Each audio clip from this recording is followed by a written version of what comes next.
ഇന്നലെ രാത്രി 10 മണിക്കാണ് ഞങ്ങൾക്ക് വിവരം കിട്ടുന്നത് ഇങ്ങനെ ഒരു ബോഡി കിട്ടിയിട്ടുണ്ടെന്നുള്ള കാര്യം. അപ്പോൾ അത് എങ്ങനെ ഇത് ചെയ്യണം, ഞാൻ വിചാരിച്ച എയർലിഫ്റ്റിന് അയച്ചു കൊടുക്കുക, അല്ലെങ്കിൽ അവർ കയറ്റിക്കൊണ്ടു. അപ്പോൾ നിലമ്പൂർ 18 ആൾക്കാർ കുടുങ്ങിയിട്ടുണ്ട് എന്നുള്ളൊരു വിവരം കിട്ടിയിട്ടുണ്ട്. അപ്പോൾ അതിന് സ്റ്റാഫിനെ രാത്രി 10 മണിയായപ്പോൾ തന്നെ ഓർഡർ അടിച്ചിരുന്നു ഇങ്ങനെ.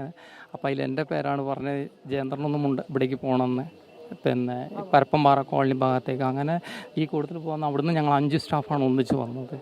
അപ്പോൾ അവരെല്ലാവരും കൂടി ഞങ്ങൾ ഒന്നിച്ച് സഹകരിച്ചവരുടെ കൂടെ ബോഡി ഞങ്ങൾ താഴെ എത്തുമ്പോഴേക്ക് ബോഡി എയർലിഫ്റ്റ് വന്ന് കയറ്റി വിട്ടിട്ടുണ്ട്. പിന്നെ ബാക്കിയുള്ളവരെ ഷിഫ്റ്റ് ചെയ്ത് കൂട്ടിക്കൊണ്ടാൻ വേണ്ടി മുകളിൽ നിന്ന് വിളി വന്നു. അങ്ങനെ എല്ലാവരും നല്ല രീതിയിൽ വലിയ കുഴപ്പമില്ലാതെ കയറ്റി അടിച്ചിട്ടുണ്ട്.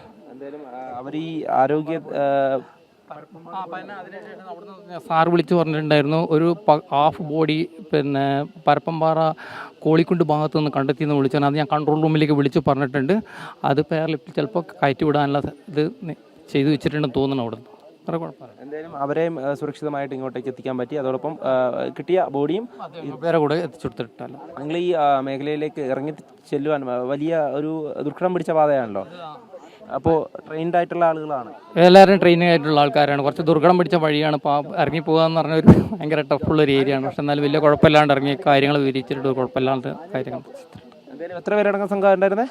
ഞങ്ങൾ ഇപ്പോൾ പോയത് 8 പേരുള്ള സംഘമാണ് ഞങ്ങൾ മൊത്തം പോയത് ഇവരെ കൂടെ. നിങ്ങളെല്ലാം രക്ഷാപ്രവർത്തനത്തിൻ്റെ ഭാഗമായിട്ട് ഈ മേഖലയിലുണ്ട്. ഞങ്ങൾ 7 ദിവസമായിട്ട് ഇത് മേഖലയിൽ തന്നെ ഉണ്ട്.